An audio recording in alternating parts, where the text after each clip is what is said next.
황천빌라 102호 세입자 유정임이 귀가 중 누군가에 의해 살해당할 위기에 처하는데 그 순간 만두와 장명숙이 나타나 겨우 위기를 모면하게 되는데요.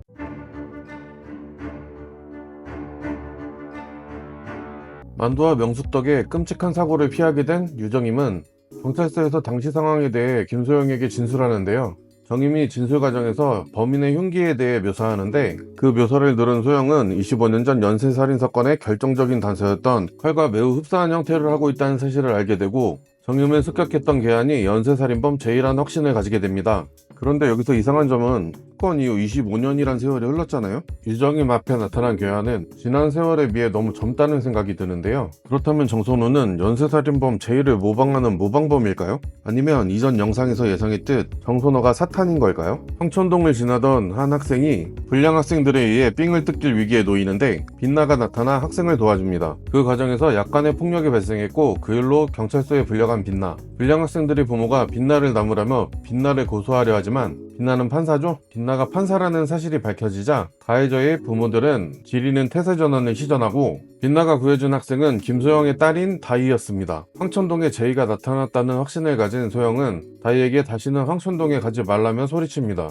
한편 다운은 지하방 할머니 오미자를 찾는데요. 오미자 할머니는 다운이 올 줄 알았다며 자신은 다운의 부모님을 잘 알고 다운만은 꼭 지켜달라는 부탁을 받았다며 다운에게 빛나와 당장 떨어지라 말했던 건데요. 여러분 이 장면 기억나시죠? 다운의 엄마가 하고 있던 십자가 목걸이가 강조됐었는데 죽어가는 순간 다운의 엄마는 다운을 꼭 지켜달라는 기도를 했던 거고 그 간절한 기도를 들은 누군가가 들어준 건데요. 우리가 예상했듯 오미자 할머니의 정체는 천사로 밝혀졌습니다. 그동안 인간 세상에서 정체를 숨기며 활동하고 있던 천사들이 서서히 모습을 드러낼 것으로 예상되는데요. 그 천사들이 앞으로 빛나와 다운에게 어떤 도움을 주게 될지 아니면 악마인 빛나에게서 다운을 지키기 위해 활약하게 될지 기대가 되네요. 무사히 위기에서 벗어난 유정임을 위로하기 위해 황천빌라 사람들의 단합대회가 열리고 참석하지 않겠다고 했던 빛나가 단합대회에 참석하게 되는데 다운과 단둘이 시간을 갖게 됩니다. 빛나에게 어린 시절 트라우마에 대해 말하는데 빛나는 다운의 탓이 아니라며 다운을 위로하고 믿는다 말합니다. 그럼 빛나에게 오늘만큼은 빛나를 믿고 싶다고 말하는데 빌라 옥상에서 뒤풀이가 시작되고 술에 취한 다운은 빛나에게 플러팅을 시작하는데요. 당황한 빛나는 다운의 입을 막고 취한 다운을 침대에 눕혀놓고 나가려는데 다운은 빛나의 손을 잡고 빛나가 범인인 걸 알지만 잡고 싶지가 않다며 그동안 말하지 않았던 다운의 마음을 말하곤 다시 잠이 듭니다. 이런 걸 보면 또 다운이도 빛나에게 마음이 있는 것 같죠? 잠이 든 다운에게 이불을 덮어주려 이불장을 여는데 그 안에서 다운이 배자용 살인 현장에서 가져온 콜라캔을 발견하게 되고 아직 자신을 의심하고 있는 다운을 보며 역시 인간은 믿을 게 못 된다며 돌아갑니다. 빛나에게 불려가 만두가 털리고 있는데 이때 오한말을 들고 나타난 아롱이가 타짜의 아기의 빙의에 만두의 손모가지를 날리려는데 셀프 기합을 받으며 만두가 주기도문을 외우기 시작합니다. 교회에 다니며 구원받기를 바라는 악마라니 저는 이 장면이 너무 재밌더라고요. 만두가 선배들의 갈굼에 마음의 안식을 얻기 위한 선택이었지만 결국 구원을 받게 되지 않을까요? 장명숙에 의해 말이죠. 저는 장명숙도 천사라는 생각엔 아직 변함이 없어요. 빛나가 곤란한 상황에 처하자 아롱이가 다운을 혼내주려 하지만 빛나는 다운을 건들지 말라고 하는데요. 다운을 감싸고 도는 빛나에게서 무언가 이상함을 감지한 듯한 아롱이는 만두에게 빛나가 운 적이 있냐며 만두에게 캐묻습니다. 그러곤 섬뜩한 한마디를 남기는데요. 인간을 사랑한 악마는 쓸모가 없으니까. 베나토인 아롱이가 움직이려는 걸까요? KO푸드의 최원중 대표.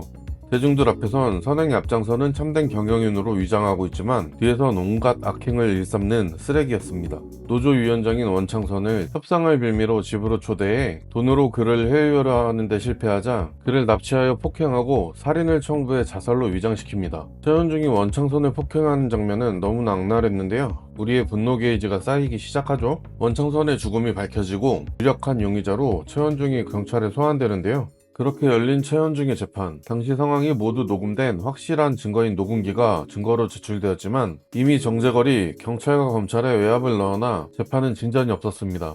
재판 후 빛나를 찾아온 다운은 외압이 있었다며 악마인 빛나에게 도와달라고 부탁하고 빛나는 다운의 부탁에 마음이 약해져 도움을 주게 되는데 여기서 빛나의 새로운 능력이 나오죠. 빛나는 죽기 직전 그 사람이 겪었던 일을 볼 수 있는 능력을 사용해 원창선이 타살당한 걸 알아내지만 다운에겐 자살이라고 거짓말을 하는데요. 여러분도 예상하셨듯 최원중의 참교육을 위해서겠죠? 잠복 근무 중이던 소영은 범인의 인상착의와 같은 사람을 목격하게 되고 숨막히는 추격전 끝에 범인에게 총구를 겨누는 결정적인 순간 25년을 기다렸어. 소영은 그가 죄임을 확신하고 있었습니다. 이때 어디선가 울려 퍼지는 총성. 다운은 황급히 소영을 찾아 헤매는데 찾아간 그곳엔 이미 누군가의 피로 바닥이 물들어져 있었고 소영은 어디론가 사라졌습니다. 현직 경찰이 실종된 사건이니만큼 모든 경찰이 총동원되어 사건을 해결해야 하는 중요한 사안으로 결정되는데요. 하지만 강력 2팀은 수사에서 제외됩니다. 다운은 소영의 집으로 향하는데 그동안 소영이 제의에 관하여 수집해왔던 자료를 형석에게서 전달받습니다. 출근길 다운과 마주친 빛나는 다운의 안부를 묻는데요. 빛나의 얼굴엔 다운을 걱정하는 기색이 역력했습니다.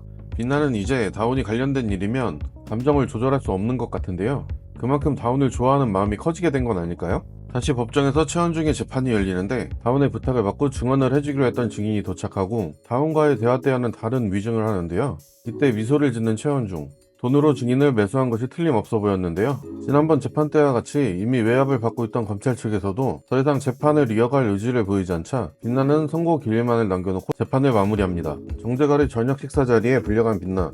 역시 예상대로 정재걸은 빛나를 이용해 최원중에게 유리한 판결을 내리도록 조정하려 하는데요. 빛나는 당연히 정재걸이 원하는 방향으로 판결을 내리겠죠? 그래야 자신이 직접 심판할 수 있는 큰 그림이 완성되니까요. 최원중이 빛나에게 통쾌하게 참교육당할 생각을 하니 벌써부터 기대돼요. 제2의 연쇄살인에서 유일한 생존자가 다운인 걸 알아낸 아롱이는 슬쩍 빛나의 기분을 떠보는데요. 이건 베나토의 임무를 수행하기 위한 아롱이의 함정이 아닐까요? 빛나의 감정이 드러나려는 순간 손님 덕에 아롱이의 의심을 피할 수가 있었지만 아롱이는 여전히 의심의 끈을 놓지 않는 듯한 표정을 짓고 있는데요. 다음 타겟을 확실하게 빛나로 정한 걸까요? 빛나는 다운에게 제2의 사건에서 살아남은 사람이 다운이 맞는지 확인하려 하지만 쉽게 말을 꺼내지 못하고 망설이는데요. 힘들어하고 있는 다운의 마음에 공감하는 듯한 모습을 보이는데 지난화부터 빛나는 다운과 피해자들의 감정에 공감하는 듯한 모습이 자꾸 연출되고 있잖아요. 이러다 빛나가 완전한 인간의 마음을 갖게 되는 게 아닐까요? 선고 기일이 다가오고 다시 재판장. 빛나는 또 사람들이 납득할 수 없는 근거로 손방망이 처벌을 선고하게 되는데요. 선고를 마친 빛나의 표정이 이전과는 완전 다른 모습을 보였어요. 빛나는 이제 완전히 감정을 느끼게 된 것 같다는 생각이 드는데 여러분은 어떠세요? 재판을 마치고 사무실로 돌아온 빛나에게 만도는 아롱이가 진짜 사탄인 것 같다고, 정말 나쁜 악마인 것 같다고 하는데, 아니 악마면 나쁜 게 당연한 게 아닌가요? 한편 원창선 사건의 가해자 4명이 화재로 사망하는 사건이 발생하는데 지옥의 청소부 중 한 명인 문동주가 처리한 일이었어요. 그리고 원창선의 딸인 유경이는 오랫동안 항암 치료를 하지 못해 증상이 악화되어 죽어가고 있었는데 너무나 기적적으로 깨어나고 심지어 암의 크기도 작아졌대요. 치료비까지 후원자가 나타나 걱정 없이 항암 치료를 받을 수 있게 되는데요. 선사인 오미자 할머니가 인간들의 삶 속에 함께하며 기적을 선사하고 도움을 주는 수호천사 역할을 하고 있다는 게 밝혀졌네요. 그리고 유경이의 치료비를 후원해주는 사람은 청소부 중 다른 한 명인 재현이었는데요. 원창선의 실종 사건에도 두 악마는 발벗고 나서 도움을 주려 했는데요. 이제 지옥의 청소부들마저도 인간의 감정을 느끼고 있다는 걸 알 수 있죠. 그리고 우리 모두가 기다리던 순간, 빛나의 참교육 시간인데요. 원중의 참교육 현장으로 가려는데 갑자기 다운이 나타나 빛나의 앞을 가로막았어요. 최원중을 죽이러 가는 거 아니까 이제 멈춰달라고요. 그런 다운을 자극하기 위해 제이의 얘기를 꺼내며 제이를 찾아내 더 처절하고 잔인하게 복수해준다고 딜을 하는데 다운은 자신은 경찰이기에 그럴 수 없다고 해요. 그리고 돌아서는 빛나를 끌어안고 자신을 믿어줘서 고맙다 말하는데 빛나의 심쿵 포인트, 빛나 심장 터지겠네요. 만도와 아롱이는 최원중을 골프장으로 데려오고 드디어 우리가 기다리던 참교육이 시작됩니다. 거울 치료 당하던 최원중이 도망치는데 지옥의 청소부들이 나타나 원창선이 도망치던 때와 똑같이 상황을 재현해 주는데요. 이제 진짜 심판을 시작할게. 빛나의 멘트가 시작되고 그가 저질렀던 악행들을 그대로, 아니 더 잔혹하고 처절하게 되돌려주는데요. 이렇게 짝수의 차마다 악행을 저질렀던 배우님들이 참교육을 당하는데 너무 처절하고 섬뜩하게 당하다 보니 배우님들이 좀 불쌍하게 느껴지더라고요. 심지어 당하는 연기들을 너무 잘해. 그래서 시청자 입장에선 참교육 시간이 더 통쾌하고 후련하게 느껴지는 것 같아요. 원중은 어처구니 없게도 자기는 신한테 이미 용서를 받았고 구원을 받았대. 피해자와 유가족들한테는 못 받았잖아. 그럼 지옥에 가야지. 그렇게 빛나에게 기엔나의 낙인이 찍혀 지옥으로 보내지게 됩니다. 원중의 시체를 처리하려는데 빛나의 옷에 위치 추적기를 붙여놨던 다운이 나타나고 심판 현장을 카메라에 담아 빛나를 협박하는데요. 분노한 빛나는 다운에게 강제로 핸드폰을 뺏으려 하지만 만도에게서 들은 악마의 약점인 유황가루를 사용해 빛나를 무기력하게 만들고 체포하려는데 그때 실종된 소영을 찾았다는 전화가 걸려오고 현장을 찾은 다운은 다리 힘이 풀려 그대로 그 자리에 주저앉아 눈물을 흘립니다. 안타깝게도 이미 제이에게 소영이 당한 거였는데요. 현장에 선명하게 남겨져 있는 제이의 표식. 어린 시절 가족들이 살해당하고 혼자 남게 된 다운을 소영이 가족처럼 챙겨주고 엄마 같은 누나가 되어줬던 건데요. 또 한 번 가족을 잃은 비극. 다운은 다시 빛나가 있는 곳으로 돌아오는데 이미 다운의 눈은 돌아 있습니다.